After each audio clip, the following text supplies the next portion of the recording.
കേരളത്തിന്റെ തലസ്ഥാന നഗരിയിൽ ചരിത്രവും ഐതിഹ്യവും കൈകോർക്കുന്ന മണ്ണിൽ നടക്കുന്ന ഏറ്റവും വലിയ സാംസ്കാരിക ഉത്സവങ്ങളിലൊന്നാണ് തിരുവനന്തപുരം ശ്രീ പത്മനാഭസ്വാമി ക്ഷേത്രത്തിലെ പൈങ്കുനി ഉത്സവം.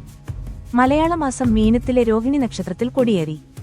അത്തം നക്ഷത്രത്തിൽ ശംഖുമുഖം കടപ്പുറത്തെ ആറാട്ടോടെ സമാപിക്കുന്ന 10 ദിവസത്തെ ഈ മഹോത്സവം ഭക്തിയുടെയും കലയുടെയും രാജകീയ പ്രൗഢിയുടെയും ഒരു അപൂർവ സംഗമമാണ്. പൈങ്കുനി ഉത്സവത്തിന്റെ ഏറ്റവും വലിയ പ്രത്യേകത ക്ഷേത്രത്തിന്റെ കിഴക്കേ നടയിൽ സ്ഥാപിക്കുന്ന ഭീമാകാരമായ പാണ്ഡവ വിഗ്രഹങ്ങളാണ്. യുധിഷ്ഠിരൻ, ഭീമൻ, അർജുനൻ, നകുലൻ, സഹദേവൻ എന്നിവരുടെ കൂറ്റൻ രൂപങ്ങൾ ഉത്സവകാലത്ത് ഭക്തരെ വരവേൽക്കുന്നു. ഇതിൽ ഭീമസേനന്റെ വിഗ്രഹമാണ് ഏറ്റവും വലുത്. പാണ്ഡവർ വനവാസകാലത്ത് ഈ ക്ഷേത്രത്തിൽ വന്ന് പ്രാർത്ഥിച്ചിരുന്നു എന്ന വിശ്വാസമാണ് ഈ ആചാരത്തിനു പിന്നിൽ. മീനമാസത്തിലെ കഠിനമായ ചൂടിൽ നിന്ന് നാടിനെ രക്ഷിക്കാനും മഴയുടെ ദൈവമായ ഇന്ദ്രനെ പ്രസാദിപ്പിക്കാനുമാണ് പാണ്ഡവരെ പ്രതിഷ്ഠിക്കുന്നത്. ഉത്സവത്തിന്റെ 10ാം ദിവസം ഈ വിഗ്രഹങ്ങൾ മാറ്റുന്നതോടെ നാട്ടിൽ മഴ ലഭിക്കുമെന്നാണ് ഇന്നും വിശ്വസിക്കപ്പെടുന്നത്. കൊടിയേറ്റ് കഴിഞ്ഞാൽ ഓരോ ദിവസവും ക്ഷേത്രത്തിനുള്ളിൽ വിശേഷാൽ പൂജകളും എഴുന്നള്ളത്തുകളും നടക്കും. ഓരോ ദിവസവും ഓരോ പ്രത്യേക വാഹനങ്ങളിൽ വിഗ്രഹങ്ങൾ വഹിക്കുന്ന പീഠങ്ങൾ ഭഗവാനെ എഴുന്നള്ളിക്കുന്നു. സിംഹവാഹനം, അനന്തവാഹനം, കമലവാഹനം, ഗരുഡവാഹനം, ഇന്ദ്രവാഹനം എന്നിവ ഭക്തിയുടെ കാഴ്ചകളിൽ വിസ്മയം തീർക്കുന്നു. ഉത്സവകാലത്ത് ക്ഷേത്രമതിൽക്കകത്ത് നടക്കുന്ന ശ്രീഭൂതബലി ചടങ്ങുകൾ കാണാൻ 10,000കണക്കിന് ഭക്തരാണ് എത്താറുള്ളത്.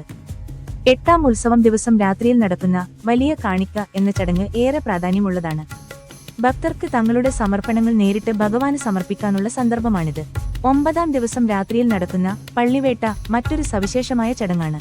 തിരുവിതാംകൂർ രാജകുടുംബത്തിലെ മുതിർന്ന പുരുഷാംഗം ഉടവാളേന്തി വേട്ടയ്ക്കൊരു മകൻ ക്ഷേത്രത്തിന് സമീപം വെച്ച് പ്രതീകാത്മകമായി നായാട്ട് നടത്തുന്നു.